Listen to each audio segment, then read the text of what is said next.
اس بارے میں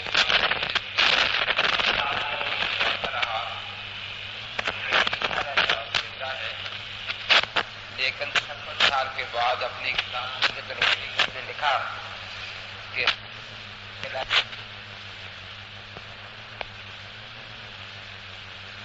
ٹھیک رہا، اور یہ لکھا کہ قرآن پاک میں 30 واضح آیات موجود تھی کہ عیسیٰ علیہ السلام فوت ہو چکے ہیں، لیکن اللہ تعالیٰ نے ان کی تفسیر پر پردہ ڈالے رکھا۔ اب مجھے ان آیتوں کی تفسیر کھل گئی ہے، اس لیے میں واضح طور پر کہتا ہوں کہ عیسیٰ علیہ السلام فوت ہو چکے ہیں۔ مسیح علیہ السلام کی حیات کا مسئلہ ایک اہم مسئلہ ہے جس سے کئی دین متاثر ہو رہے ہیں،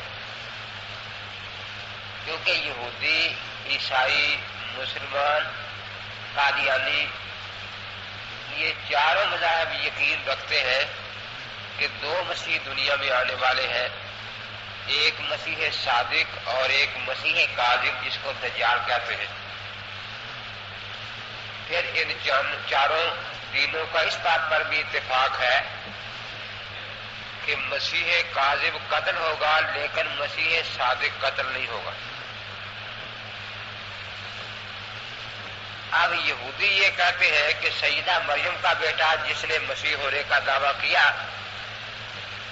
چونکہ انہیں ہم نے صلیب پر مار دیا اس لیے وہ جھوٹا مسیح تھا، معاذ اللہ، ابھی تک وہ سچے مسیح کے انتظار میں ہے اور بیت المقدس میں ایک کنواری لڑکی کو ہمیشہ بٹھائے رکھتے ہیں کہ شاید کب مسیح پیدا ہو جائے، اس لیے وہ عیسیٰ علیہ السلام کو مسیح کاذب کہتے ہیں۔ عیسائیوں نے اس بارے میں اختلاف کیا، جو یہودیوں کی افواہ سے متاثر ہو گئے وہ تو یہ کہتے ہیں کہ مسیح علیہ السلام صلیب پر مرے، لیکن وہ جھوٹے مسیح نہیں تھے، کیونکہ دوبارہ زندہ ہو کر پھر آسمانوں پر جا بیٹھے اور قیامت کے قریب دوبارہ تشریف لائیں گے اور پھر یہودیوں کا قتل عام کریں گے۔ مسلمان اس بات میں یہی کہتے ہیں کہ جو عیسیٰ ابن مریم ہے یہ سچے مسیح تھے اور یہی دوبارہ تشریف لائیں گے، کیونکہ قرآن پاک مسیح علیہ السلام کے مشہور واقعہ صلیبی کے بعد نازل ہوا ہے، عیسائیوں یہودیوں کے مذہب کے بعد آیا ہے، اس لیے یہ آخری فیصلہ کن کتاب ہے۔ اس کے فرائض میں یہ بات شامل تھی کہ ان کے جو غلط عقیدے ہیں ان کی اصلاح کی جائے اور جو صحیح عقیدے ہیں ان کی تائید کی جائے۔ ضد یہاں نہیں ہے، اب موسیٰ علیہ السلام خدا کے سچے نبی ہیں، یہودیوں کی خوب برائیاں قرآن نے بیان کی ہیں، لیکن اس ضد میں آ کر موسیٰ علیہ السلام کی نبوت کا انکار نہیں کیا، ان کو سچا نبی ہی مانا ہے۔ عیسائیوں کی بہت سی برائیاں بیان کی ہیں، لیکن اس ضد میں آ کر عیسیٰ علیہ السلام کے نبوت کا انکار نہیں فرمایا۔ تو عیسائی یہ مانتے تھے کہ عقیدہ رکھتے تھے کہ خدا تین ہے، باپ، بیٹا، روح القدس۔ اللہ تعالیٰ نے اس تثلیث کا صاف طور پر رد فرمایا، لقد کفر الذین قالوا ان اللہ ثالث ثلاثہ۔ اسی طرح ان کا یہ عقیدہ تھا کہ مسیح ابن اللہ ہے۔ آج کل کے عیسائی یہ کہتے ہیں کہ ہم مسیح کو ولد اللہ نہیں مانتے۔ ولد کے لیے یہ حقیقی معنی میں آتا ہے، اس کے لیے والد اور والدہ دونوں ضروری ہوتے ہیں، لیکن ابن کا لفظ جو ہے یہ مجازی معنی میں استعمال ہوتا ہے۔ مسافر کو ابن السبیل کہتے ہیں، زمانہ ساز کو ابن الوقت کہتے ہیں۔ اس طرح ہم مسیح علیہ السلام کو ابن اللہ کہتے ہیں، ولد اللہ نہیں کہتے۔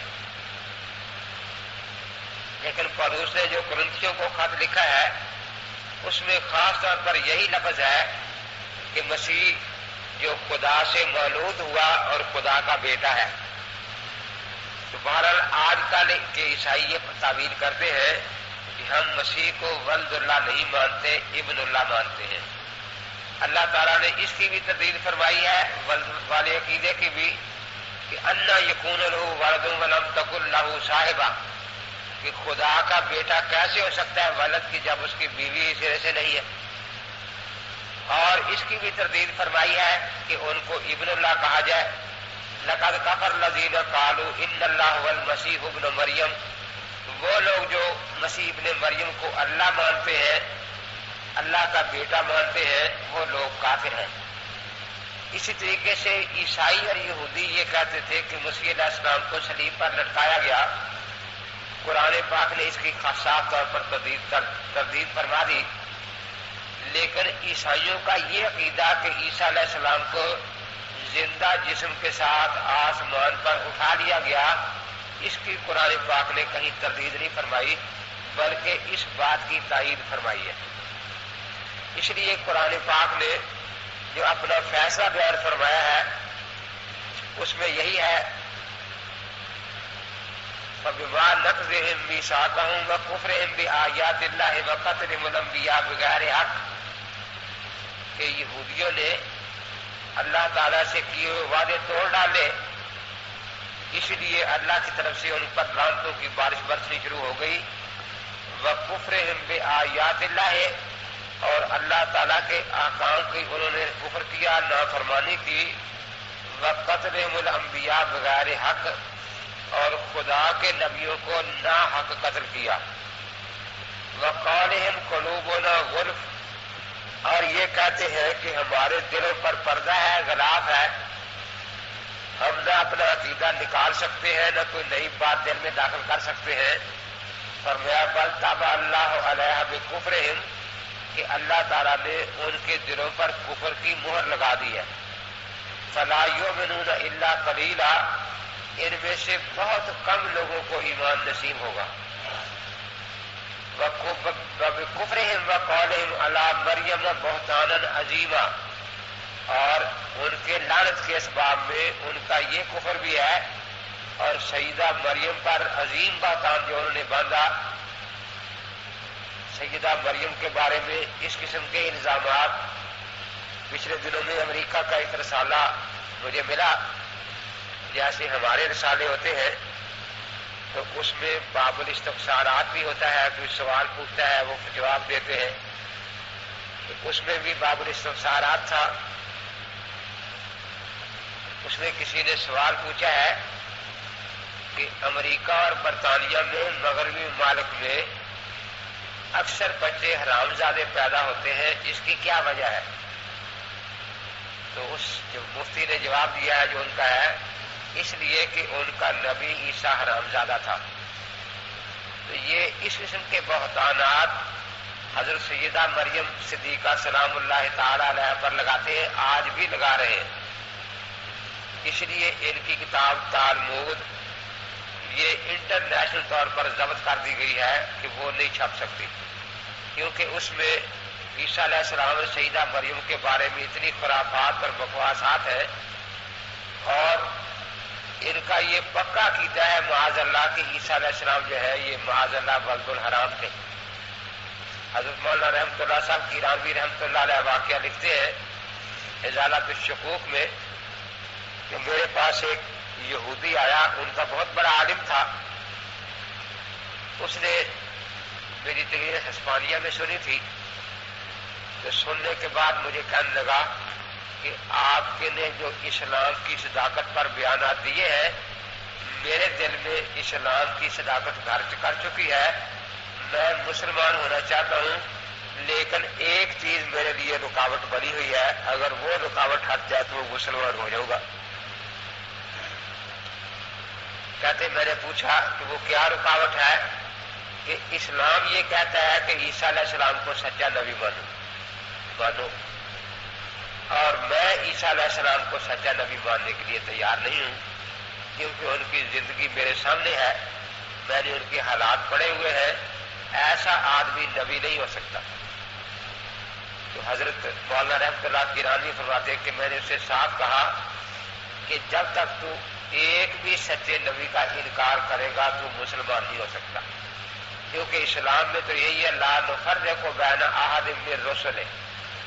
عیسیٰ علیہ السلام پر ایمان لائے بغیر تو بے شک حضور پاک کا کلمہ پڑھ لے، قرآن پاک پڑھنا شروع کر دے، اپنے آپ کو مسلمان کہنا شروع کر دے، لیکن جب تک تو عیسیٰ علیہ السلام کو خدا کا سچا نبی نہیں مانے گا اس وقت تک تو مسلمان نہیں ہو سکتا۔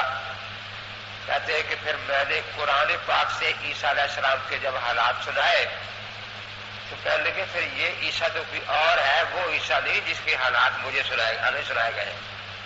اگر واقعی عیسیٰ علیہ السلام ایسے ہیں، وہ روح اللہ ہے، کلمت اللہ ہے، وجیہاً فی الآخرہ ہے، تو پھر ان پر ایمان میں لاؤں گا۔ چنانچہ اس کے بعد پھر وہ ایمان لایا۔ تو اس لیے سیدہ مریم پر جو یہودی الزامات لگاتے تھے وہی مرزا قادیانی لگاتا تھا۔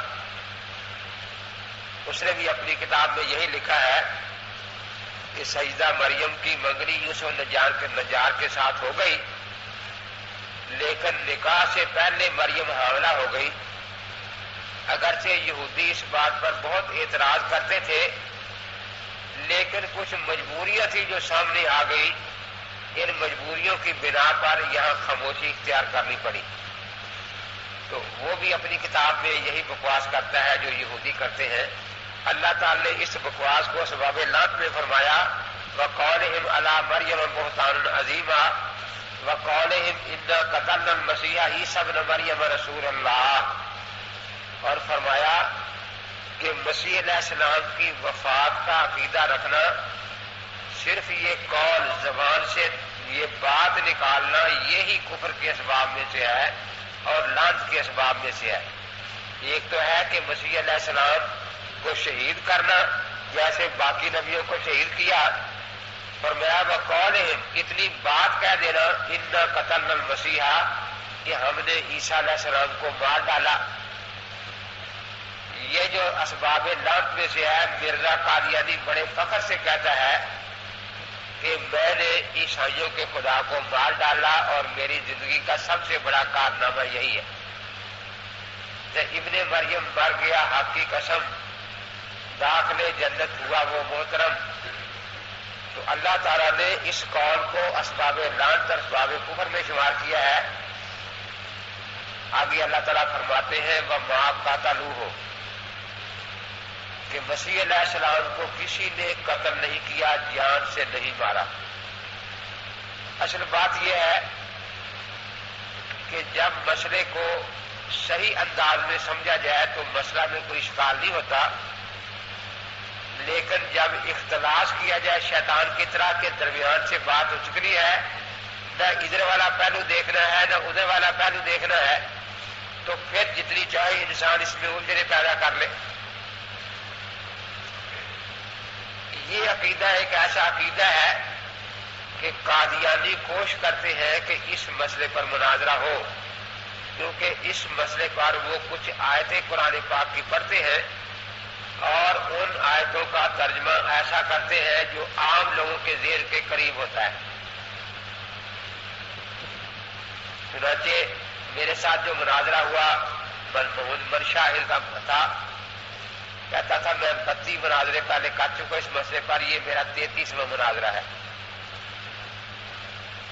میں نے کہا کہ آپ اپنے مربی کے پاس جائیں، وہ ربے سے آیا ہے، وہاں سے 20-25 ساتھی ساتھ لیا، کیونکہ بعد میں تو شاید یہ کہے کہ میں اکیلا تھا اس لیے میں ڈرتا رہا، بات کھل کے نہیں کر سکا، اور اس کی مدد بھی تیرے ساتھ ہو جائے، پھر اکٹھے مل کر آ جاؤ۔ تو چلو آج دیکھ لیتے اس بات پر۔ اس پر ہمارے اچھے اچھے لوگ مناظرہ کرنے سے گھبراتے ہیں، وہ اسی لیے کہ اس میں ہم جیت بھی جائے تو وہ ہماری شکست ہوتی ہے، فتح نہیں ہوتی، کیونکہ قادیانی قرآن کی آیتیں پڑھتے ہیں، سامنے جو لوگ بیٹھے تو ان پڑھ ہوتے ہیں۔ اب زیادہ سے زیادہ مسلمان عالم یہی کہے گا نا کہ بھائی یہ ترجمہ غلط ہے، ان کو کوئی پتہ نہیں کہ ترجمہ غلط کیا اور صحیح کون سا ہے۔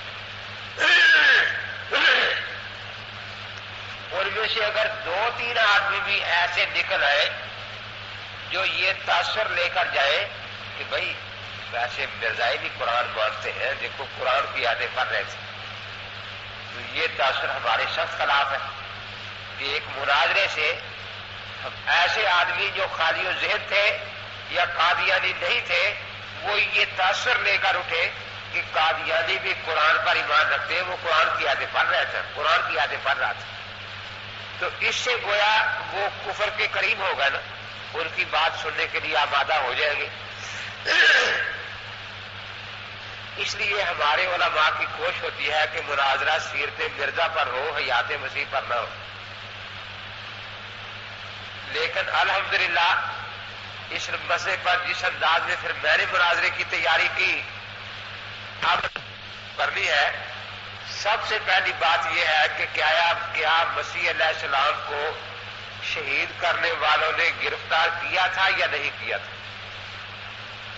قرآن پاک میں قطعی نص اس بات پر موجود ہے کہ میدان قیامت میں اللہ تعالیٰ عیسیٰ علیہ السلام پر جو احسانات اپنے بیان فرمائیں گے ان میں ایک احسان یہ بھی ہوگا کہ میں نے بنی اسرائیل کو تمہارے قریب بھی نہیں آنے دیا تھا، اس کفاف تو بنی اسرائیل ان کا صلہ اور پریپوزیشن جو ہے یہ بول کے لیے آتی ہے کہ جو قتل گرفتار کرنے آئے تھے وہ گرفتار کو کیا کرتے، عیسیٰ علیہ السلام سے بہت دور رکھے، ان کے قریب پہنچ تک نہیں سکے۔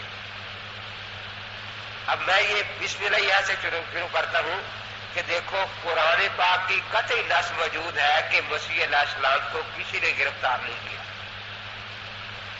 سارے مسلمان اسی عقیدے پر ہیں کہ مسیح علیہ السلام کی گرفتاری نہیں ہوئی، کہ حضور نبی اقدس صلی اللہ علیہ وسلم 13 صدیوں کے مجددین، محدثین، فقہاء سب کے سب اسی عقیدے پر ہے، لیکن مرزا غلام احمد قادیانی قرآن کا منکر ہے، نبی پاک کا منکر ہے، 13 صدیوں کے مجددوں کا منکر ہے، اور سب مسلمانوں کے اس یقین کے خلاف یہودیوں کی بات مانتا ہے کہ مسیح کو گرفتار کر لیا گیا تھا۔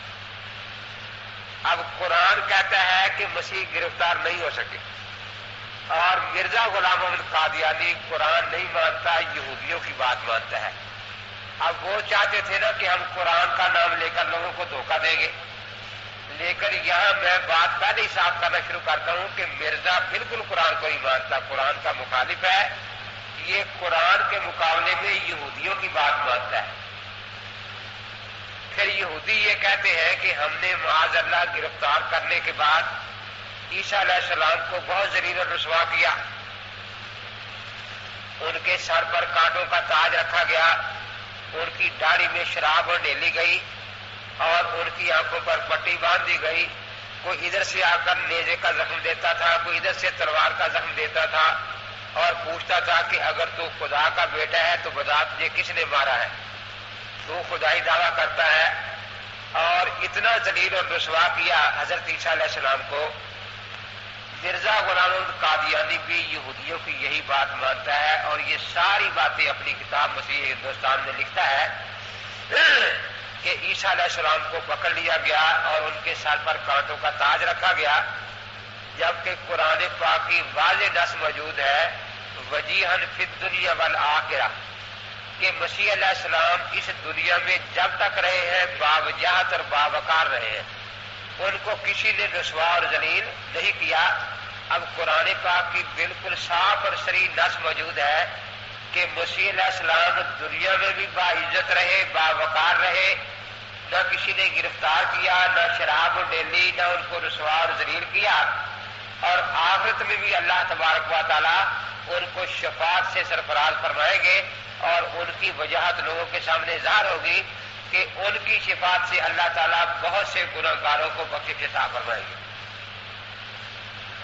اب قرآن پاک یہ مانتا ہے کہ مسیح علیہ السلام وجیہن فی الدنیا والآخرہ ہے۔ نبی اقدس صلی اللہ علیہ وسلم، تمام مسلمان 13 صدیوں کے مجددین اسی بات پر ہے، کسی ایک مسلمان نے بھی اس بات کا انکار نہیں کیا، لیکن مرزا غلام احمد قادیانی قرآن کا منکر ہے، اسلام کا دشمن ہے، نبی کی باتیں بالکل نہیں مانتا، 13 صدیوں کے مجددوں کو بھی مشرک اور بے دین کہتا ہے جو حیات مسیح علیہ السلام کے قائل تھے، اور یہ یہودیوں کی بات پر پکا ایمان رکھتا ہے کہ مسیح علیہ السلام کو ذلیل کیا گیا، رسوا کیا گیا۔ اتنی رسوائی اور ذلت کے بعد یہودی یہ کہتے ہیں کہ پھر ہم نے مسیح علیہ السلام کو صلیب پر مار دیا۔ قرآن کہتا ہے وما قاتلوہ، مسیح علیہ السلام کو کسی نے جان سے نہیں مارا۔ یہ عقیدہ ہی غلط ہے کہ مسیح علیہ السلام فوت ہو گئے۔ قتل کا لفظ انگریزی کے لفظ کل کے ہم مانا ہے، ایک ضربہ یضرب ہے تھپڑ وغیرہ مارنا کسی کو، ایک قتل کا لفظ ہے کسی کو جان سے مار دینا، گلا گھونٹ کر مار دو اس کو بھی قتل کہتے ہیں، تلوار سے ٹکڑے کر دو اس کو بھی قتل کہتے ہیں، آگ سے جلا دو اس کو بھی قتل کہتے ہیں، پانی میں گوتے دے دو تو بھی اس کو قتل کہتے ہیں۔ یعنی کسی کو جان سے مار ڈالنے کو عربی زبان میں لفظ قتل کہتے ہیں، انگریزی میں لفظ کل کہتے ہیں۔ تو اللہ تعالی نے فرمایا کہ وہ ما قاتلوہ، مسیح علیہ السلام کو کسی نے جان سے نہیں مارا۔ اب قتل کے مختلف ذریعے ہو سکتے ہیں۔ یہ لوگ جو دعویٰ کرتے ہیں کہ مسیح علیہ السلام کو انہوں نے مار ڈالا، ان کا دعویٰ یہ ہے کہ ہم نے صلیب پر مارا ہے۔ تو اللہ تعالیٰ ترقی کر کے فرماتے ہیں وما صلبوہ، مسیح علیہ السلام کو سرے سے لکڑی پر لٹکایا ہی نہیں گیا، ورنہ تو بات کی بات ہے نا۔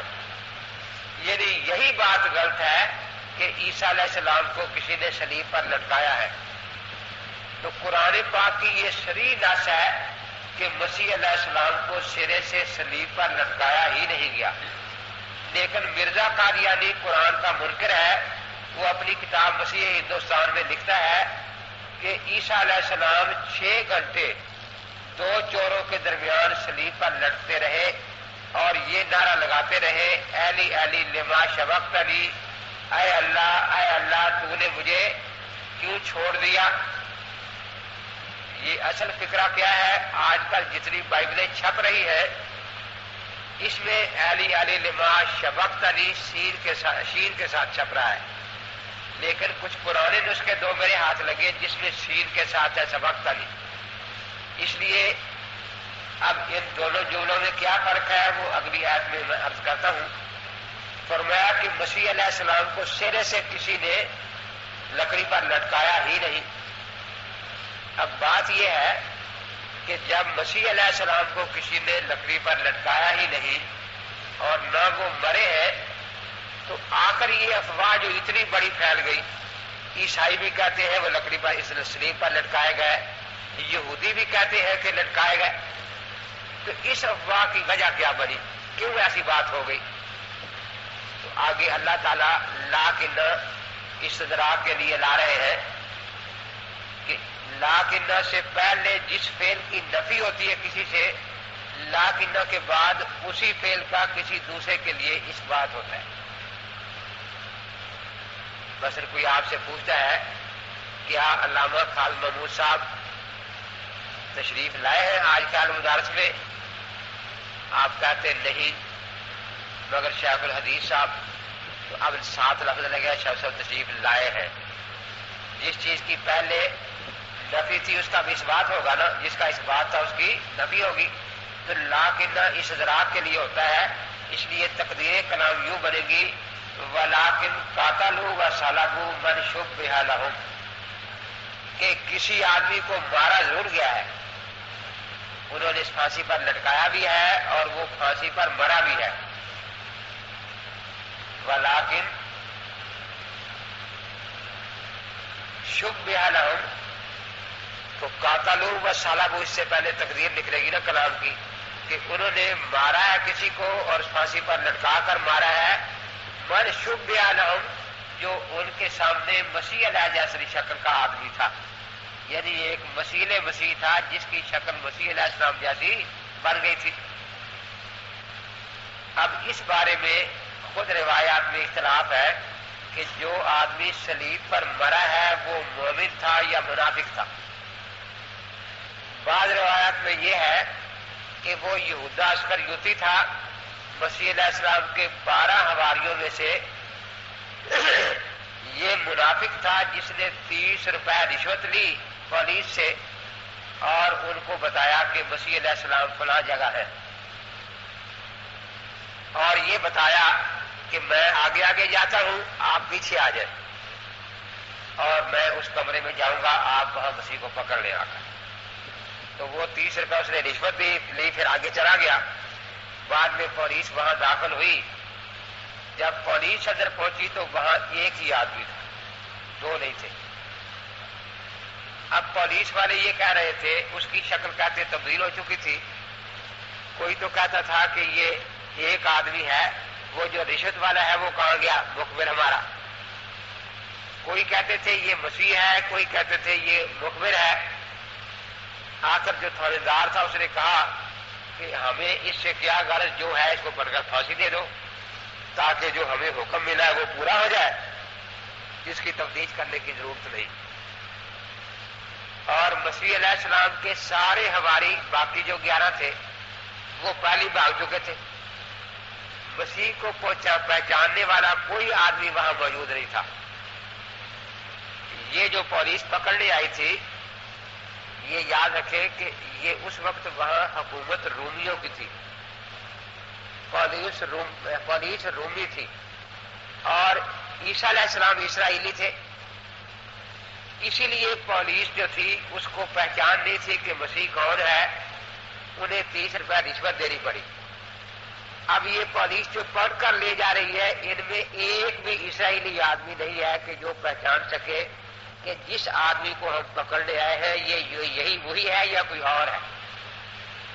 اس لیے انہیں خود اس میں شک ہو گیا کہ یہ کون ہے، لیکن انہوں نے کہا کہ ہم نے حکم پورا کرنا ہے۔ تو یہ جو کہتے ہیں کہ وہ منافق تھا، اس کے مناسب تو پھر یہی ہے کہ وہ یہی کہے ایلی ایلی لما شبقتنی، کہ اے اللہ تو نے مجھے کیوں چھوڑ دیا، کیونکہ مردود ہو گیا تھا وہ۔ دوسری روایات میں آتا ہے کہ وہ شخص مخلص ساتھی تھا حضرت عیسیٰ علیہ السلام کا۔ جب چاروں طرف سے دیوار مکان کو گھیر لیا پولیس نے آ کر، تو مسیح علیہ السلام کے ساتھ وہ تھا۔ مسیح علیہ السلام نے کہا کہ کیا تو میری جگہ قربانی دینے کے لیے تیار ہے؟ اس نے کہا جی میں تیار ہوں۔ مسیح علیہ السلام نے دعا مانگی اور اس پر مسیح کی شکل جو تھی وہ طاری ہو گئی۔ مسیح علیہ السلام کو جبرائیل علیہ السلام اٹھا کر لے گئے آسمان پر۔ یہ جب پولیس اندر گئی تو اس کو پکڑ لیا، لیکن وہ شکل جو تبدیل ہوئی تھی پوری طرح نہیں ہوئی تھی، کچھ شکل مسیح علیہ السلام جیسی تھی، کچھ اور تھی۔ اب ان میں اختلاف ہوا اس بارے میں، پھر تو انہوں نے اس کو پھانسی پر لٹکا دیا۔ یہ چٹے اسی مسئلے پر دے رہا کیونکہ وقت تھوڑا ہوتا ہے۔ اس لیے اگر وہ واقعی مخلص تھا تو پھر وہ دوسری قرات جو ہے وہ صحیح ہے، علی علی لما سبقتنی، اے میرے آقا آپ مجھ سے پہلے جنت میں پہنچ گئے اور میرے ساتھ آپ نے وعدہ فرمایا تھا کوئی جنت میں جائے گا، اب میں پھانسی کے بعد جنت میں پہنچوں گا۔ تو اس لیے یہ دو نسخے الگ الگ ہیں بائبلوں میں۔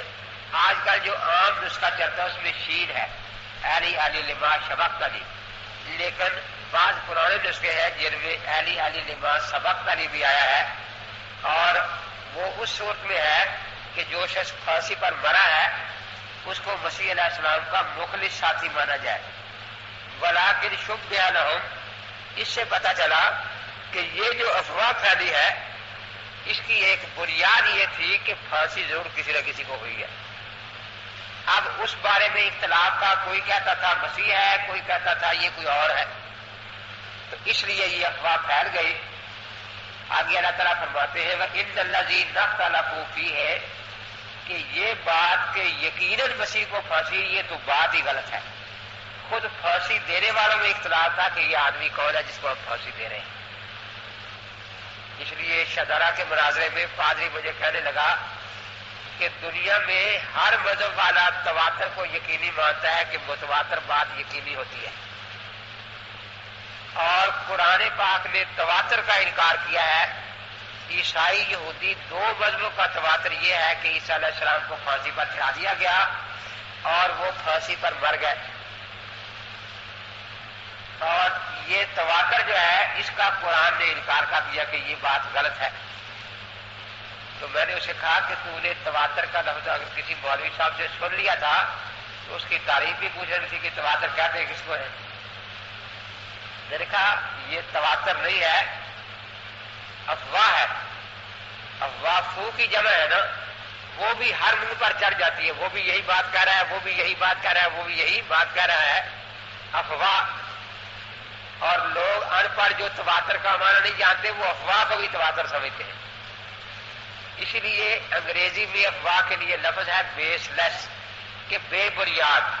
تواتر کی تو بنیاد ہوتی ہے کہ اتنے لوگوں نے دیکھا ہو کہ واقعی یہ مسیح ہے جس کو بن کر پھانسی پر چڑھایا ہے، اسی وقت سے پھر اتنے لوگ اس کو بیان کرتے چلے آ رہے ہیں، اس کو تواتر کہتے ہیں. اور میں نے کہا کہ وہاں مسیح علیہ السلام کو پہچاننے والا ایک آدمی نہیں تھا، تو یہاں تو خبر واحد بھی نہیں ہے، تواتر آپ کیسے بنائیں گے؟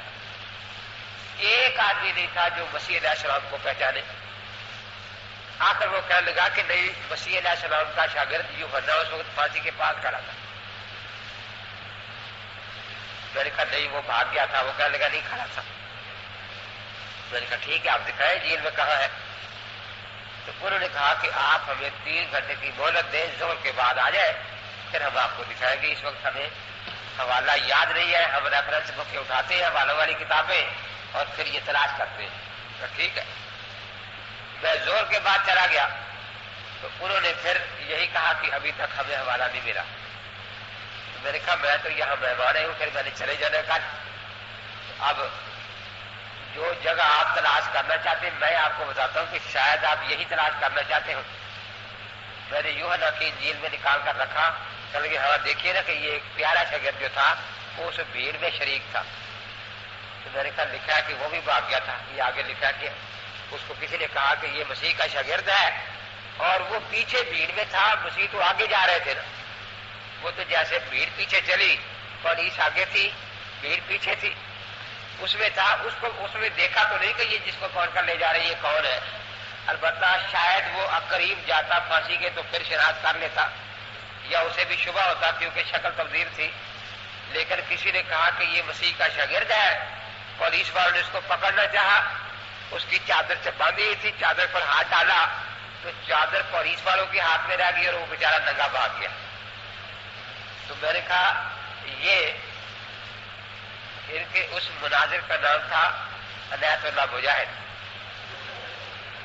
جو وہ مناظرہ کر رہا تھا. تو میں نے اسے کہا کہ تو یہ لفظ مجاہد کو بدنام کر رہا ہے، جس خدا کے، تم مسیح کو خدا کہتے ہو نا، جس خدا کے بندے 30 کھوٹے روپے میں خدا کو بیچ کر بھاگ جائے وہ مجاہد ہوتے. تم سے زیادہ ذلیل دنیا میں کوئی قوم ہے ہی نہیں. لیکن وہ اپنے آپ کو لکھتا ہے عنایت اللہ مجاہد، جو ان کا مناظر ہے، اور ہے وہ بھی گجرات کا اصل مناظر. تو آگے اللہ تعالیٰ فرماتے ہیں ان الذین اختلفوا فیہ لفی شک منہ، کہ یہ لوگ یہ کہتے ہیں کہ ہم نے پھانسی دی، خود ان میں اختلاف اور شک تھا کہ جس کو پکڑا ہے وہ کھایا کا کون. تو میں نے کہا تمہارے انگریزی قانون میں کم سے کم 2 آدمی پہچاننے والے چاہیے کہ بھائی ہمارے سامنے پھانسی ہوئی ہے، یہاں ایک بھی نہیں ہے. تو یہ افواہ تھی جو پولیس نے پھیلا دی اور بھیڑ والے بھی اسی افواہ کے پیچھے لگ گئے، پھر ہر گھر میں یہ افواہ پھیل گئی. تو قرآن پاک نے کسی تواتر کا انکار نہیں کیا، ایک غلط افواہ کا انکار کیا ہے جو غلط افواہ پھیل گئی تھی. آگے ساتھ فرمایا ما لہم بہ من علم، ان کے پاس علم تھا ہی نہیں کچھ، کیونکہ علم تو آپ آ کر کتابیں پڑھ چکی ہیں اصول کی. علم یقینی تواتر سے حاصل ہوتا ہے، علم اطمینان جو ہے یہ شہرت سے. خبر واحد بھی ہو تو موجب علم نہیں ہوتی، موجب عمل ہوتی ہے. خبر واحد جو ہے اس سے علم حاصل نہیں ہوتا، ظن نصیب ہوتا ہے. البتہ وہ ظن موجب عمل ضرور ہوتا ہے کہ اس پر عمل کر لیا جائے، عمل کرنا واجب ہے. تو اللہ تعالی نے فرمایا کہ تم تواتر کہتے ہو، یہاں علم کا کوئی ذریعہ ہے ہی نہیں کسی نے، نہ شہرت ہے نہ تواتر ہے، الا اتباع ظن.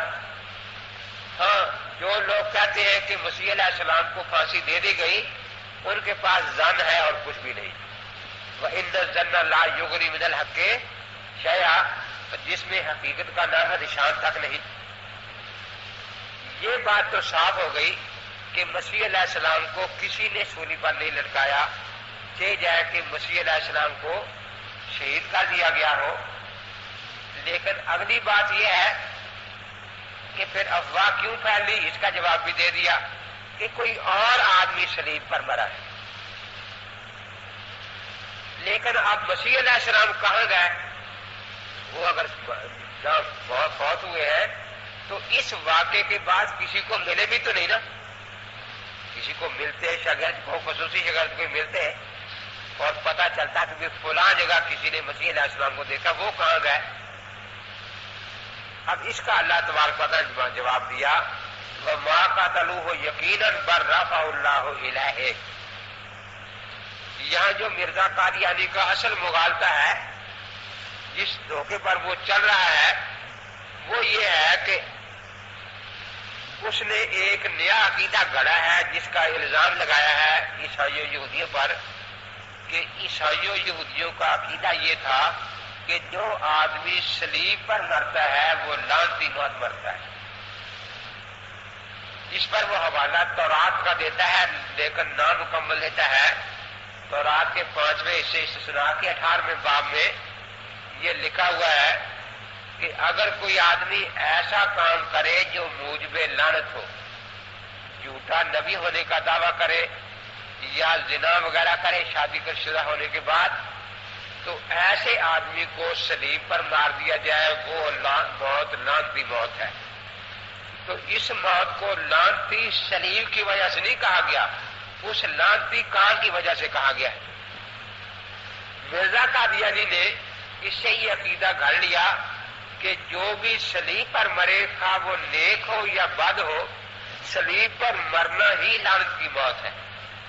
اب یہ پہلے اس نے ایک مفروضہ گھڑا کہ مسیح علیہ السلام کے بارے میں ان کا عقیدہ تھا کہ وہ لعنتی موت مرا۔ اللہ تعالی نے رفع کا لفظ استعمال کیا کہ نہیں، ان کو اللہ نے عزت کی موت دی تھی۔ اب وہ رفع کا معنی موت کرتا ہے، لیکن اس کے مقابلے میں جو مفروضہ ہے، حالانکہ یہ مفروضہ ہی سرے سے غلط ہے، کیونکہ وہ قرآن کا بھی منکر ہے، احادیث کا بھی منکر ہے، تورات اور انجیل کا بھی یہاں منکر ہے۔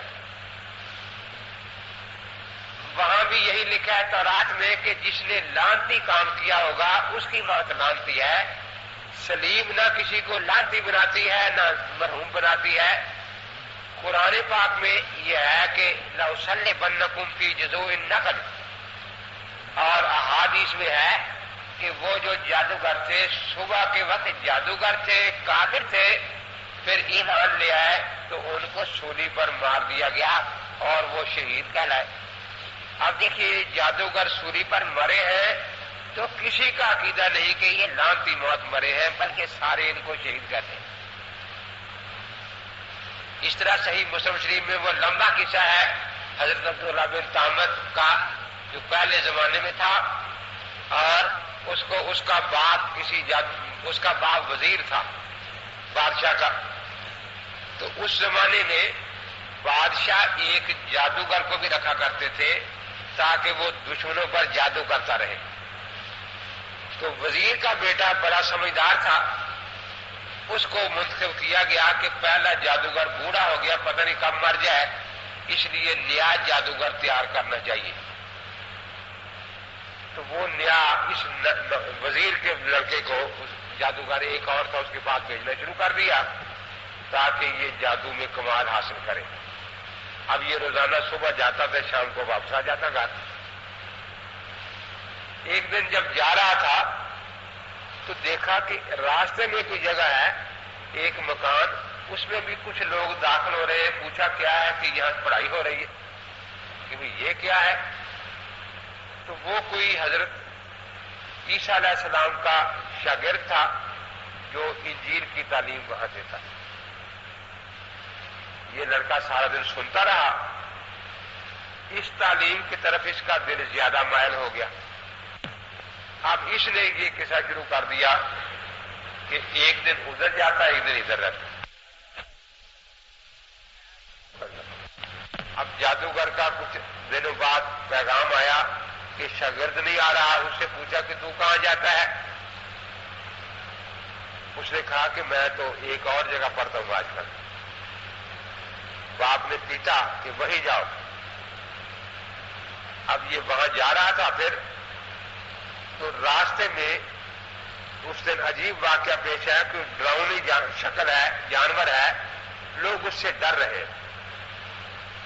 اس نے دل میں سوچا کہ آج امتحان کا موقع آ گیا ہے. اس نے اللہ کے بارگاہ میں دعا کی کہ یا اللہ اگر جادوگر سچا ہے تو میں اس کے وسیلے سے دعا مانگتا ہوں اور پتھر مارتا ہوں یہ جانور مر جائے. اس نے اٹھا کے ایک پتھر مارا، وہ جانور نہیں مرا. اس نے کہا کہ یا اللہ وہ دوسرا آدمی جو انجیل پڑھاتا ہے اگر وہ سچا ہے تو میں اس کے وسیلے سے دعا مانگتا ہوں، پتھر پھینکتا ہوں. اس نے پتھر پھینکا تو جانور مر گیا اس پتھر سے. اب اس کو پکا یقین ہو گیا کہ یہ صحیح ہے اور وہ چیز غلط ہے. اب وہ روز اسے پیٹتے لیکن وہ پھر وہی جاتا پڑھنے کے. آ کر وزیر نے سوچا کہ ابھی تو بات مجھ تک ہے، جب بادشاہ پر کھل جائے گی بات اور اسے پتا چلا کہ یہ لڑکا جادو سیکھنے جا رہا تو بادشاہ مجھے بھی وزارت سے الگ کر دے گا. اس نے بادشاہ سے شکایت کر دی کہ میرا بیٹا تو بگڑ گیا ہے. اس کو بلایا. اس نے کہا کہ بھئی تو کس کو خدا مانتا ہے؟ کہ جو سچا خدا ہے. اور میں عیسیٰ علیہ السلام کو خدا کا سچا نبی مانتا ہوں. کہ تو مجھے سجدہ نہیں کرے گا؟ کہ نہیں میں تو تجھے سجدہ نہیں کرتا. کہ اچھا بھئی لے جاؤ اس کو پہاڑ پر اور پہاڑ کی اوپر چوٹی سے گراؤ تاکہ مر جائے. اب 5-6 آدمی اس کو لے گئے، پہاڑ کی اوپر چوٹی پر گئے. جب وہاں پہنچے اس نے ہاتھ اٹھا کر دعا مانگی تو پہاڑ میں زلزلہ آیا، وہ سارے گر کے مر گئے، یہ کھڑا رہا. اب یہ پہاڑ سے اتر کر پھر واپس آ گیا. 1-2 دن کے بعد دربار میں پہنچا. سارے دربار کے حیران کے باقی کیا ہے جو مر گئے ہیں. ایسے ہوا، اللہ تعالی سے زلزلہ آیا. پھر انہوں نے کہا کچھ لوگ جو تھے اب وہ بادشاہ کو چھوڑ کر بچے کے ساتھ ہو گئے کہ یہ بھئی سچا آدمی ہے. پھر بادشاہ نے کہا کہ اس کو جاؤ اور کشتی میں بٹھا کر دور سمندر میں جا کر غرق کرو گے کیونکہ یہ تو ہمارے دین کو خراب کرے گا. اس کو لے گئے. دور کشتی جب چلی گئی اس نے دعا مانگی کہ یا اللہ تو سچا ہے. تو کشتی الٹ گئی اور الٹ کر پھر سیدھی ہو گئی. وہ سارے نیچے گر گئے، یہ کشتی میں بیٹھا رہا. پھر کشتی کنارے لگی، یہ پھر دربار میں پہنچ گیا. اب وہ مسئلہ بن گیا. ہر جگہ یہ شہرت ہو گئی کہ ایک بادشاہ آدمی ہے، اس کو بادشاہ مارنا چاہتا ہے اور وہ اس کو مارنے والے مر جاتے ہیں، وہ زندہ پھر آ جاتا ہے. آ کر وہ سارے عاجز آ گئے. اس کو تیر مارتے وہ بھی اثر نہ کرتا. اس سے پھر پوچھا گیا کہ تو کس طرح مرے گا؟ کہ میری موت کا ایک ہی طریقہ ہے اب کہ مجھے پھانسی پر چڑھا کر اور میری کنپٹی پر تیر مارا جائے، یہ کہہ کر کہ اس میں رب حاضر غلام، اس لڑکے کے خدا کے نام کے ساتھ تیر مارتے ہیں تو پھر میں مر سکتا ہوں، ورنہ میں نہیں مرتا. چنانچہ عبداللہ بن تامر کو لٹکا دیا گیا اور اس کے بعد تیر مارا کہ اس میں رب حاضر غلام. اس کا نتیجہ یہ ہوا کہ وہ عبداللہ بن تامر تو شہید ہو گیا، لیکن وہاں جو ہزاروں لوگ کھڑے تھے وہ سب پکارے تھے، اٹھے آمنا برب حاضر غلام، آمنا برب حاضر غلام. وہ ایک کو ختم کرنا چاہتا تھا، وہ سارے ادھر چلے گئے. تو یہ عبداللہ بن تامر کا قصہ صحیح مسلم شریف میں ہے. اب اندازہ لگایا کہ اس کو سارے شہید کہتے ہیں، کوئی یہ نہیں کہتا کہ چونکہ یہ پھانسی پر مرا ہے اس لیے یہ لعنتی موت مرا ہے. اس طرح حضرت کے صحابہ میں سے حضرت خبیب رضی اللہ تعالیٰ عنہ کو مکہ والوں نے پھانسی پر مارا تو سب کا اتفاق ہے کہ وہ شہید ہے. کوئی یہ نہیں کہتا کہ حضرت خبیب لعنتی موت مرے ہیں. مرزا قادیانی نے سارے دینوں کے خلاف یہ ایک مفروضہ جھوٹا گڑا کہ جو صلیب پر مرتا ہے وہ لعنتی موت مرتا ہے. اب اسی مفروضے کو یہاں دخل دیتا ہے کہ اللہ تعالیٰ اب رد کر رہے ہیں کہ وہ کہتے ہیں ہم نے مسیح کو لعنتی موت مارا ہے. نہیں، بر رفع اللہ علیہ، اللہ نے اس کو عزت کی موت دی ہے. اب میں یہ کہا کرتا ہوں کہ اگر رفع کے معنی عزت کی موت ہے تو جن احادیث میں نزول کا لفظ ہے پھر اس کا معنی ذلت کی موت کرنا چاہیے نا. وہاں عزت کی موت ہے تو یہاں ذلت کی موت معنی ہونا چاہیے نزول کا. تو یہ سب مرزا قادیانی کی خرافات ہے. اللہ تعالی نے صاف فرما دیا وما قتلوہ، مسیح علیہ السلام کو کسی نے قتل نہیں کیا، جان سے نہیں مارا. بل رفع اللہ الیہ، بلکہ اللہ تعالیٰ نے ان کو اپنی طرف اٹھا لیا. مناظرے میں قادیانی کہنے لگا محمد شاہ کہ جی رفع کے کتنے معنی ہوتے ہیں، اس کا حقیقی معنی کیا ہے، مجازی معنی کیا ہے؟ آپ کو پتہ ہے رفع کے معنی کتنے ہوتے ہیں؟ میں نے کہا شاید 10 کروڑ ہو جائے. 10 کروڑ ہو جائے تو پھر بھی ہمیں کوئی نقصان نہیں. ہر زبان میں لفظ کا حقیقی اور مجازی معنی استعمال ہوتا ہے، لیکن سیاق و سباق جو ہے وہ اصل معنی کو متعین کر دیتا ہے کہ یہاں معنی حقیقی مراد ہے یا مجازی مراد ہے. تو اس لیے آپ 10 کروڑ معنی بھی رفع کے مجھے دکھا دیں لغت میں سے. اس آیت میں رفع جسمانی کے سوا اور کوئی معنی بن سکتا ہی نہیں. پھر میں نے 2 فقرے کاغذ پر لکھے. جو دیکھا لفظ شیر ہے، یہ پتہ نہیں لاکھوں مرتبہ دنیا میں درندے حقیقی معنی میں استعمال ہوا ہے اور لاکھوں مرتبہ دنیا میں مجازی معنی میں بہادر آدمی کو شیر کہا گیا ہے. کوئی آدمی گن نہیں سکتا کتنی مرتبہ یہ دنیا میں حقیقی معنوں میں استعمال ہوا ہے، کتنی دفعہ یہ مجازی معنوں میں استعمال ہوا ہے. اب کوئی شعر اکٹھے کرتا رہے فلاں شعر میں یہ ہے فلاں شعر میں یہ ہے تو وہ فیصلہ نہیں ہوتا، فیصلہ سیاق و سباق سے ہوتا ہے. میں نے پہلا فقرہ یہ لکھا کہ چڑیا گھر میں شیر کا پنجرا ٹوٹ گیا، اس نے ایک آدمی پر حملہ کیا اور وہ زخمی ہو گیا اور وہ آدمی ہسپتال پہنچنے سے پہلے پہلے دم توڑ گیا. شیر نے حملہ کیا. اب میں نے کہا آپ لاکھ شیر مجھے سنا دے کہ بہادر آدمی کو کہا گیا ہے شیر، لیکن یہ فقرہ بتا رہا ہے کہ اس میں شیر سے مراد درندہ جانور ہے، بہادر آدمی نہیں ہے. اس کا اور کوئی معنی ہو سکتا ہی یہاں نہیں. دوسرا فقرہ میں نے لکھا کہ دوستو انتظار کی گھڑیاں ختم ہو گئی، ہمارے شیر نے غسل کر کے کپڑے پہن لیے ہیں، ابھی تقریر کرے گا. اب یہاں بھی شیر کا لفظ استعمال ہوا ہے لیکن سیاق و سباق بتا رہا ہے کہ یہاں درندہ مراد نہیں، کیونکہ درندہ انسانوں میں کھڑے ہو کر تقریر نہیں کیا کرتا. تو ہر آدمی سمجھے گا کہ یہاں شیر سے مراد بہادر آدمی ہے، درندہ نہیں. تو دیکھو اس طرح ان فکروں کا سیاق و سباق متعین کر رہا ہے کہ یہاں حقیقی معنی مراد ہے یا مجازی معنی مراد ہے. اسی طرح یہ جو قرآن کا سیاق و سباق ہے، یہی سیاق و سباق آپ کسی بارے میں بیان کر دیں، چھوٹا سا بچہ بھی یہی مانے گا کہ یہاں رفع جسمانی ہے. دیکھیے وہی نقشہ آپ کسی اور کے بارے میں کھینچ دیں. اب یہاں بیٹھے ہیں 3-4 آدمی آئے بڑے پریشان تھے، کہنے لگے کہ آج فلاں آدمی جو تھا اس کو دشمنوں نے گھیر لیا، چاروں طرف سے مکان کو گھیرا ڈال لیا اور وہ اسے قتل کرنے کے لیے آئے تھے.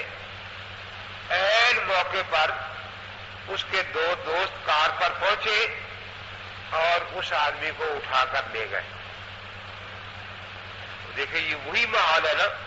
وہاں بھی حضرت عیسیٰ علیہ السلام جو ہے ان کو چاروں طرف سے گھیرا ہوا ہے اور وہ عیسیٰ علیہ السلام کو شہید کرنا چاہتے ہیں نا، یہی مقصد ہے نا ان کا. اب یہاں کوئی بچہ بھی یہ نہیں مانے گا کہ ان لوگوں نے گھر والے کو تو قتل کر دیا ہے کار والے جو تھے وہ اس کی چیئرمینی کو اٹھا کر کار میں رکھ کر لے گئے تھے، اس کے مرتبے کو، وہ چیئرمین تھا۔ یا وہ ڈاکٹر تھا، لوگوں نے اس ڈاکٹر کو تو قتل کر دیا، ٹکڑے ٹکڑے کر دیے، لیکن اسی ڈاکٹری کار میں رکھ کر لے گئے تھے۔ تو کوئی بیوقوف بھی ایسی بات کہنے کو تیار نہیں ہوگا، وہ یہی کہیں گے کہ جس کو قتل کرنے آئے تھے جس ڈاکٹر کو، اسی ڈاکٹر کو زندہ سلامت کار میں بٹھا کر وہ لے گئے، تو تب ہی وہ ناکام ہوئے نا۔ تو یہاں بھی یہی حالت ہے کہ مسیح علیہ السلام کو دشمنوں نے گھیر رکھا ہے، شہید کرنے کے لیے اکٹھے ہیں۔ اللہ تبارک و تعالیٰ ایسے موقع کی خبر دے رہے ہیں کہ وہ ناکام رہے، اللہ تعالی نے مسیح علیہ السلام کو اپنی طرف اٹھا لیا۔ تو یہاں رفع جسمانی کے سوا اور کوئی معنی ذہن میں آ سکتا ہی نہیں۔ کوئی رفع کے کتنے معنی کر لے، لیکن یہاں سے آپ کو سباق یہی بتا رہا ہے کہ رفع جسمانی مراد ہے۔ تو فرمایا وَمَا قَتَلُوهُ یقیناً بل رفع اللہ الیہ، وہاں لاکن اشتراک کا تھا، یہاں بل ابطالیہ آ گیا ہے۔ اب پہلی بات جو ہے وَمَا قَتَلُوهُ یقیناً بل رفع اللہ الیہ، یہ بھی یاد رکھیں بل ابطالیہ ہے، پچھلا فقرہ پہلے کو باطل کرے گا۔ اب اگر روح کا اٹھانا مراد لیا جائے تو پہلے کو باطل بھی تو قتل ہو گیا نا، کیونکہ روح کا اٹھانا اور قتل ہونا یہ دونوں جمع ہو سکتے ہیں، یہ ایک دوسرے کو باطل نہیں کرتے۔ اگر درجہ بلند کرنا مراد ہو تو پھر وہ بھی قتل کے ساتھ جمع ہو سکتا ہے، تو خود شہید کا درجہ بلند ہو جاتا ہے۔ تو اللہ تعالیٰ نے وہاں لاکن استدراک والا استعمال فرمایا، یہاں بل ابطالیہ استعمال فرمایا ہے کہ بل کے بعد جو فقرہ ہے وہ پہلے فقرے کو ایسا ہونا چاہیے کہ جس سے پہلا فقرہ باطل ہو جائے، نہ ہو۔ وَمَا قَتَلُوهُ، اب یہاں قتل ہے، وہاں رفع ہے۔ رفع ایسا مراد لیا جائے گا کہ جو اس جسم کے بارے میں جو مسئلہ ہے اس کو ختم نہ کرے۔ اب اگر قتل وَمَا قَتَلُوهُ تک تعلق جسم کے ساتھ ہے نا، اگر روح کا رفع مراد ہوگا تو جسم قتل ہو جائے، روح کا رفع پھر بھی ہو جاتا ہے، تو کسی چیز کا ابطال نہ ہوا۔ جسم قتل ہو جائے تو مرتبہ پھر بھی بلند ہے شہید کا، اس لیے کسی چیز کا ابطال نہ ہوا۔ تو فرمایا ما قتلوه یقیناً بل رفعہ اللہ الیہ۔ مفسر نے یہاں ایک اور بات لکھی ہے کہ رفع یہاں صیغہ ماضی لائے ہے، کیونکہ پیچھے اللہ تعالی نے یہ بتایا ہے وَلَٰكِنْ شُبِّهَ لَهُ کہ مسیح علیہ السلام کو تو قتل نہیں کیا گیا، ان کے کسی مسیل کو قتل کیا گیا، پھانسی پر مارا گیا۔ یہاں پر رفع کا لفظ آیا کہ جس وقت وہ کسی مسیل مسیح کو گرفتار کر رہے تھے پھانسی کے لیے، اس سے زمانہ ماضی میں پہلے مسیح اٹھائے جا چکے تھے۔ اب یہ رفع جو ماضی کا صیغہ ہے یہ بھی بتا رہا ہے کہ رفع روح تو جب مانا جائے پہلے مسیح کی موت ہو جائے، تو موت ہوئی نہیں چلے تھے، بلکہ مسیح کی بھی موت سے پہلے مسیح کو اٹھا لیا گیا ہے۔ اور رفع روح تو جب ہی ہوگا نا کہ مسیح مر جائے پھر رفع روح کیا جائے۔ تو یہاں سرے سے مسیح علیہ السلام کی موت کا ذکر کیا، مسیح جس کو قتل کرنا تھا اس کے گرفتاری سے پہلے مسیح اٹھائے جا چکے ہیں، اور اس وقت مسیح زندہ جسم مر روح تھے، اس وقت وہ ان کی صرف روح نہیں تھی۔ تو بر رفع اللہ الیہ، اللہ نے ان کو اپنی طرف اٹھا لیا۔ وَقَانَ اللَّهُ عَزِيزًا حَكِيمًا۔ اب یہاں اللہ تعالی نے اپنی دو خاص صفات کا ذکر فرمایا ہے، ایک عزیز کا کہ یہاں کوئی ایسا کام ہوا ہے جس میں بڑی قدرت کا دخل ہے، اور موت کے بعد روح کو اٹھانا ایک عام عادت ہے، وہ کوئی خاص قدرت کو نہیں چاہتی۔ البتہ جسم کا اٹھنا یہ ایک خاص واقعہ ہے، اس لیے اگر وہاں روح کا اٹھانا مراد لیا جائے یا درجہ بلند کرنا مراد دیا جائے تو صفت عزیز اس سے اس کا کوئی تعلق بنتا ہی نہیں. اور حکیمہ کہ اللہ تعالیٰ کی اس میں خصوصی حکمت تھی کہ پہلے جب بگاڑ ہوتا تھا اللہ نیا نبی بھیج دیتے تھے. اب چونکہ حضور پر نبوت ختم ہو چکی ہے اب پہلے نبی کو بھیج دیں گے تاکہ وہ آ کر اس بگاڑ کو ختم کر دے اور حضرت کی ختم نبوت بھی باقی رہے. قال اللہ عزیز حکیمہ. اب یہ سارے شبے قرآن نے صاف کر دیے کہ مسیح علیہ السلام کو سرے سے گرفتار ہی نہیں کیا گیا. مسیح علیہ السلام کو سرے سے ذلیل نہیں کیا گیا. مسیح علیہ السلام کو سرے سے صلیب پر لٹکایا ہی نہیں گیا. کسی مسیح مسیح کو صلیب پر مارا گیا. مسیح علیہ السلام بھی نظر لیا کہاں گئے اللہ تعالی نے اپنے پاس اٹھا لیا. لیکن اب ایک شبہ ابھی اور باقی ہے کہ یہ جو وعدہ ہے کل نفس ذائقۃ الموت کہ ہر ایک جی کو موت آئے گی، یہ وعدہ عیسیٰ علیہ السلام پر بھی پورا ہوگا. ان کو موت آنی ہے یا نہیں آنی؟ اور آئے گی تو وہی آسمانوں پر ہی آ جائے گی یا زمین پر آ کر پھر موت آئے گی؟ اب یہ سوال ابھی باقی ہے. تو چونکہ قرآن پاک فیصلہ ہے اس لیے اس میں کسی بات کو تیسرا نہیں چھوڑا گیا. فرمایا وَإِن مِّنْ أَهْلِ الْكِتَابِ إِلَّا لَيُؤْمِنَنَّ بِهِ قَبْلَ مَوْتِهِ کہ نہیں ہے کوئی اہل کتاب میں سے وہ ضرور ایمان لائیں گے آئندہ زمانے میں مسیح علیہ السلام پر ان کی موت سے پہلے. اب یہ سمجھایا مجھے کہ اہل کتاب جو ہے یہ چوتھے آسمان پر بستے تھے یا تیسرے پر بستے ہیں؟ اور ایمان لانے اور کفر کرنے کی جگہ زمین ہے یا آسمان؟ اب اللہ تعالی نے بتایا کہ آئندہ زمانے میں ایک زمانہ آنے والا ہے کہ اہل کتاب جو زمین پر بستے ہیں وہ ان کی موت سے پہلے ان پر ایمان لائیں گے. اس سے پتہ چلیا کہ عیسیٰ علیہ السلام اس زمین پر دوبارہ آئیں گے جہاں اہل کتاب بستے ہیں اور پھر اہل کتاب ان پر ایمان لائیں گے. یہ آیت ہے جہاں عیسیٰ علیہ السلام کے لیے صاف اور واضح طور پر موت کا لفظ آ گیا قبل موت ہی. اب دیکھیے جتنی ضمیریں یہاں پیچھے ہیں وَمَا قَاتَلُوهُ ضمیر کس طرف جا رہی ہے؟ مسیح علیہ السلام کی طرف. وَمَا صَلَبُوهُ ضمیر کس طرف جا رہی ہے؟ مسیح علیہ السلام کی طرف. وَمَا قَاتَلُوهُ یقیناً ضمیر مسیح کی طرف جا رہی ہے. اس طرح لَيُؤْمِنَنَّ بِهِ قبل مَوْتِهِ یہ ضمیر بھی عیسیٰ علیہ السلام ہی کی طرف جا رہی ہے. تو اللہ تعالی نے موت کا لفظ قرآن میں مسیح کے لیے استعمال فرما دیا لیکن اس زمانے کو قبل موت کا زمانہ قرار دیا ہے کہ ابھی مسیح علیہ السلام پر موت نہیں آئی. عیسیٰ علیہ السلام پھر نازل ہوں گے زمین پر جہاں اہل کتاب بستے ہیں اور وہ اہل کتاب ان کی موت سے پہلے ان پر ایمان لائیں گے اور پھر عیسیٰ علیہ السلام ان کے ایمان کی شہادت قیامت کے دن اللہ تعالیٰ کے سامنے بیان فرمائیں گے کہ یہ مجھ پر ایمان لے آئے تھے. اب دیکھیے بات بالکل صاف اور واضح ہو گئی.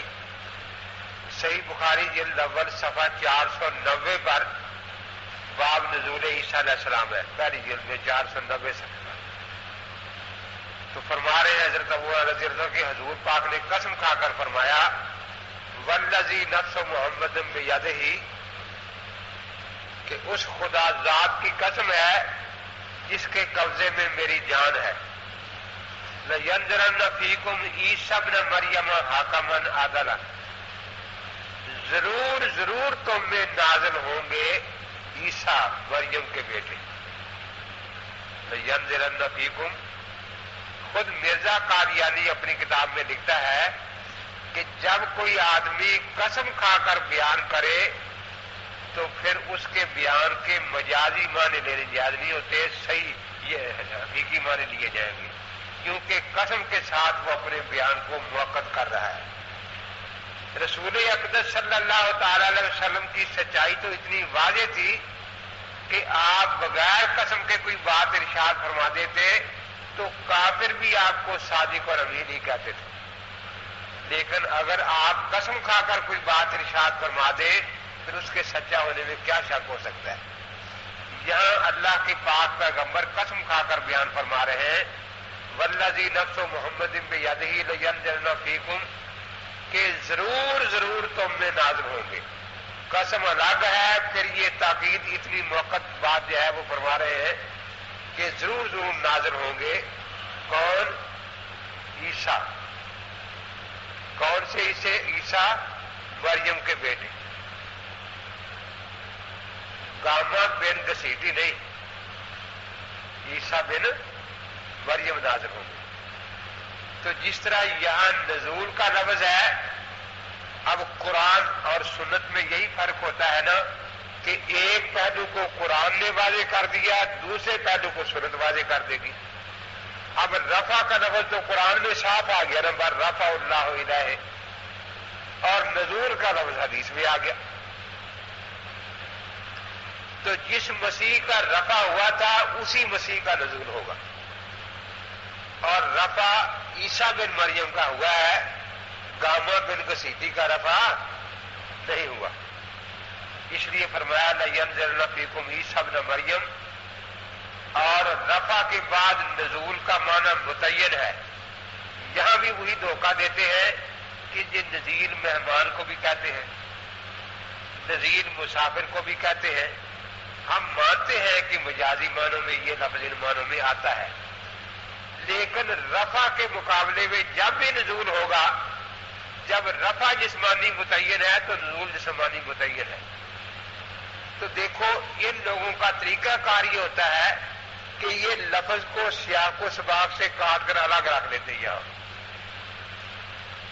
اب رفع کا لفظ جب تک سیاق و سباق میں ہے اس کا دوسرا معنی بن نہیں سکتا، اور اس کو یہاں سے کاٹ کر قرآن بند کر دے، یہاں لفظ رفع کا رکھ دے تو پھر تو آپ ساری عمر فیصلہ نہیں کر سکے۔ شعر کا لفظ یہاں لکھ لے سیاق و سباق سے کاٹ کر، تو آپ 10 شعر پڑھیں گے وہ 20 پڑھ دے گا، وہ آپ ایک معنی ساتھ میں دوسرے میں شعر پڑھ دے گا۔ تو جتنے بھی باطل فرقے ہیں یہ اصل میں سیاق و سباق سے کاٹ کر لفظ کو الگ کر پھر لفظ پر بحث شروع کر دیتے ہیں، حالانکہ سرے سے یہ طریقہ ہی غلط ہوتا ہے۔ اب یہ کہتا ہے کہ مسیح علیہ السلام پیدا ہوں گے، وہ پہلے فوت ہو گئے ہیں۔ پیدا ہونے کے لیے والدہ یالدوں کا لفظ عربی میں ہمارا چیلنج ہے کہ مسیح کے لیے یہ لفظ قرآن اور حدیث میں قیامت تک کوئی نہیں دکھا سکتا۔ تو یہاں نزول کا لفظ جو حدیث میں آیا ہے یہ قرآن کے لفظ رفع کے مقابلے میں آیا ہے نا، تو جس کا رفع ہوا ہے اسی کا نزول ہوگا۔ لینزلن فیکم عیسیٰ ابن مریم، مریم کا بیٹا عیسیٰ نازل ہوگا حکم بن کر آئے گا۔ حکم کن میں بنے گا؟ وہ یہودیوں، عیسائیوں اور مسلمانوں میں، کہ سچا مسیح کون سا ہے، جھوٹا مسیح کون سا ہے۔ کیونکہ یہودی، عیسائی، مسلمان یہ سارے مانتے ہیں کہ جھوٹا مسیح دجال قتل ہوگا، سچا قتل نہیں ہوگا۔ اب مسیح علیہ السلام آ کے سب کے سامنے، مسلمان بھی کھڑے ہیں، عیسائی بھی کھڑے ہیں، یہودی بھی کھڑے ہیں، ان کے سامنے دجال کو قتل کر دیں گے اور آنکھوں سے دکھا دیں گے کہ یہ جھوٹا مسیح ہے جو سب کے سامنے قتل ہو گیا ہے، اور میں سچا مسیح ہوں جو جھوٹے مسیح کو قتل کر رہا ہوں۔ اور حکم وہی ہوتا ہے جو مسلم بین الفریقین ہو۔ تو یہ اسرائیلی مسیح کو پر ایمان مسلمان بھی رکھتے ہیں، عیسائی بھی رکھتے ہیں، اور یہودی بھی مسیح کو مانتے تو ہے نا کہ ایک مسیح آنا ہے۔ اس لیے حکم تو وہی ہوتا ہے جو مسلم بین الفریقین ہو۔ مرزا قادیانی کو نہ یہودی مانے، نہ عیسائی مانے، نہ مسلمان مانے، اور مان نہ مان میں تیرا مہمان، یہ خام کے حکم بننے کے لیے آ گیا۔ پھر وہ حکم بن کر آئے گا، فیصلہ کرنے کے لیے آئے گا بلکہ حاکم بھی ہوگا، وہ کافروں کا غلام بن کر نہیں آئے گا. یہ ساری عمر ملکہ وکٹوریہ کا غلام رہا اور اس کی تعریفیں کرتا رہا کہ اے ملکہ وکٹوریہ، آسمانوں کے فرشتے تیری سڑکوں پر جھاڑو دے رہے ہیں، اور اللہ نے تجھے زمین میں عزت بخشی ہے، اور دوسری عزت یہ ہے کہ تیرے ہی زمانے میں اللہ نے مجھے مسیح بنایا ہے، اس لیے اب تیری حکومت میرے ساتھ مل کر نور لنا نور ہو گئی ہے. اب یہ تقریباً 50 صفحے کا خط لکھا اس کو. اس کے بعد خود ہی شیخ چلی کی طرح سوچ لیا کہ جب میں نے اتنا اچھا خط لکھا ہے، اس کو بڑی تعریف کی ہے اس کی، اس کافرہ کی، تو مجھے ضرور وہ کوئی خطاب دے گی. ادھر احترام کر لیا، اللہ کا خطاب العزہ، اللہ کا خطاب العزہ، کہ تجھے عزت کا